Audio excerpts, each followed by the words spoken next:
أهلا ومرحبا بكم. نبدأ النهاردة إن شاء الله في معلومة جديدة شوية اللي هي علامة الرجلين.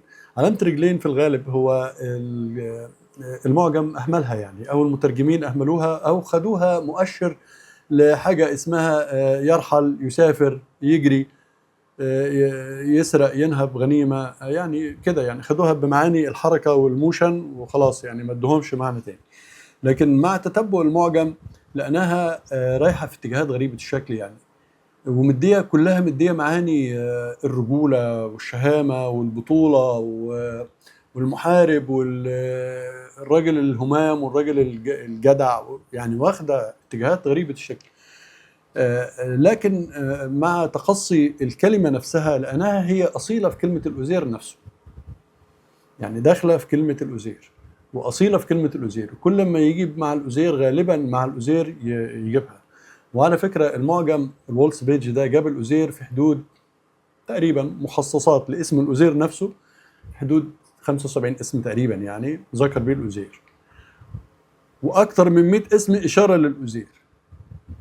وفي كل هذه الأسماء وهذه المعاني ما قالش ولا مرة واحدة إن اسمه ألف واو زين يه ره أوزير، ما لقاهوش. لم يجد أوزير، زي ما لقاش النيل نون لام ما لقاهوش مثلا، يعني زي ما لقاش مصر، ما كانش عنده مصر، ما كانش عنده نيل.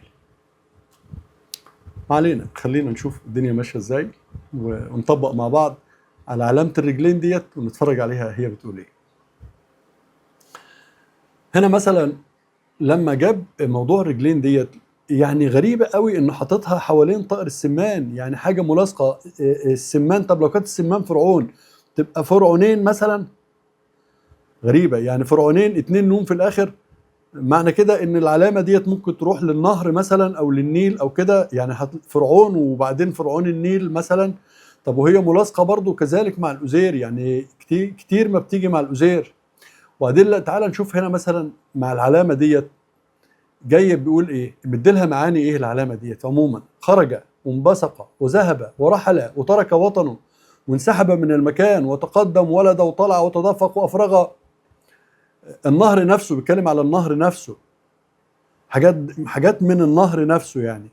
وصار مهاجما، انبثق، ظهر نفذ انتهى اختفى ضحى بلغ تجنب مصيبه. يا نهار ابيض، معاني رايح معاه في شغلانه كتيره خالص. بيقول لك هنا من ضمن العلامه ديت بتحتمل معاني خارج وظاهر ومهاجم، ومهاجم شهير معروف يعني. يعني العلامه ديت اما بتيجي مع فرعون مدية خارج وظاهر ومهاجم وشهير ومشهور، وهنشوفها بتقول ايه. العلامة ديت بتقول كالتالي، بتقول بداية يعني بتقول الأزير اسم، أو حتى أوزير فرعون، بس هي جايبها مع فرعونين، فرعون الإله.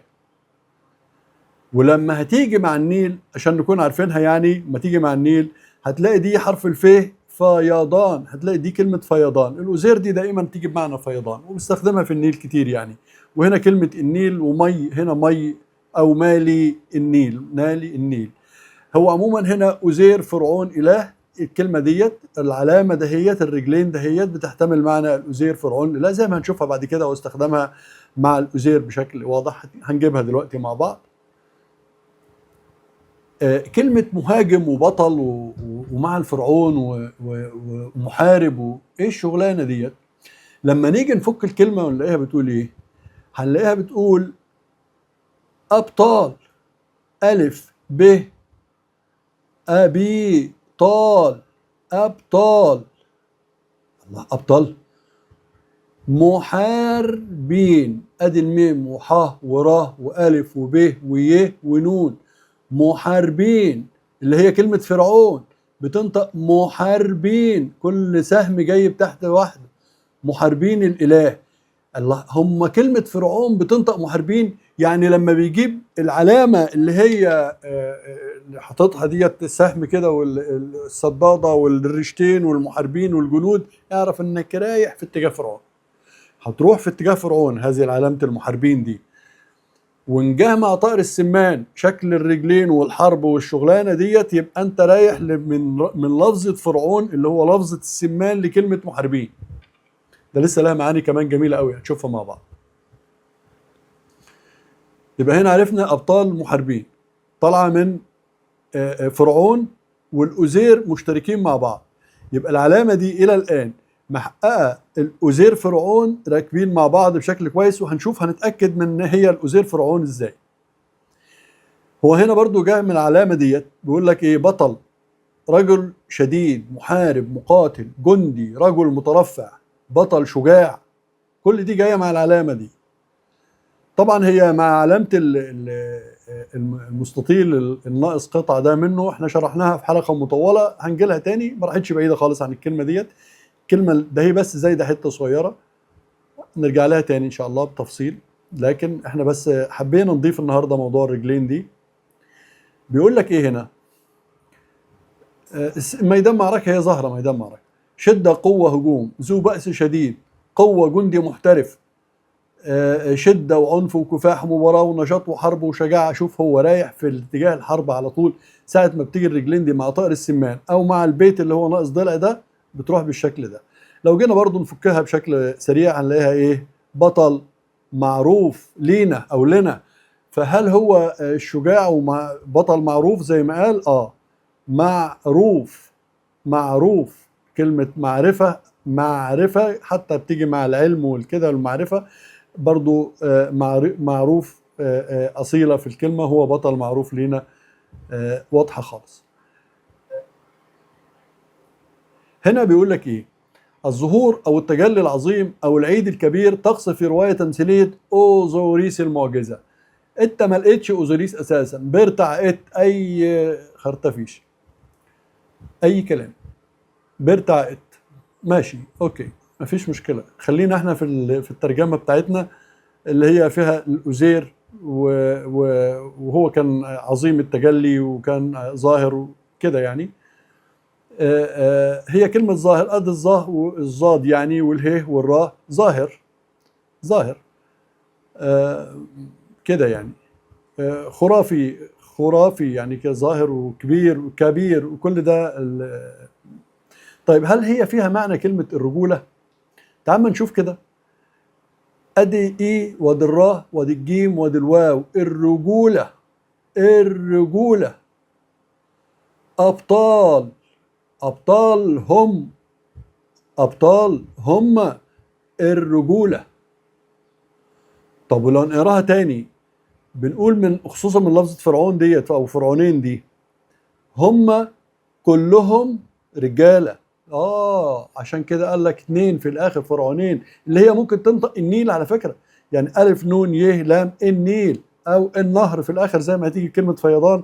لو خدنا من هنا كلمة فيضان يبقى رايحين في الآخر للنيل أو النهر، لكن لو جبنا في الحرب والبتاع والرجولة والرجالة هتلاقي هنا رجالة، اللفظة الأخيرة ديت رجالة. لما نقول هم كلهم رجالة أو الرجولة ورجالة، رائعة جدا جدا جدا مفيش كلام. لو أقول لك طلع راجل محارب في الأول، أول واحد طلع في المعركة وكده يعني، طالع أولهم، طالع العين وممكن دي تنطق همزة أو أولهم، أولهم الراجل، طلع أولهم الراجل. ممكن نراجعها بهدوء شديد عشان وقت الإيه ديت يعني، عشان برضو ارتفاع النيل، وهنا هي برضو تخص موضوع ارتفاع النيل في نفس اللفظة ديت، لكن عموما عشان احنا بنحاول نختصر وقتنا إلى حد كبير يعني. اللفظة بتاع الرجلين ديت هي الأزير فرعون الإله، أزير فرعون الإله، وبتنطق كل المعاني دي، وهتيجي بعد كده معانا كتيرة جدا. أنا فضلت إن أنا أبدأ بيها بشكل سريع، والمرة الجاية هنجيب علامة التوازي ديت لأنها مهمة قوي في معنى الثالوث. هنتكلم فيها المرة الجاية، وهنتكلم بعد كده في النسر لأنه بيحتمل الثالوث، ونتكلم بعد كده في العلم لأنه بيحتمل الثالوث، وبالتالي نقدر نخش في اسم الأزير اللي هو شكل العصاية ونكمل مع بعض. ده البرنامج اللي أنا حاطه للعمل، وإن شاء الله يكون إلى حد ما مناسب. لكن كلمة علامة الرجلين ديت والرجولة والرجالة وبتاع، الظاهر دي لغة قديمة في حياتنا، وكانت برضو لغة جميلة وما زالت ممتدة إلى الآن. شكرا لكم.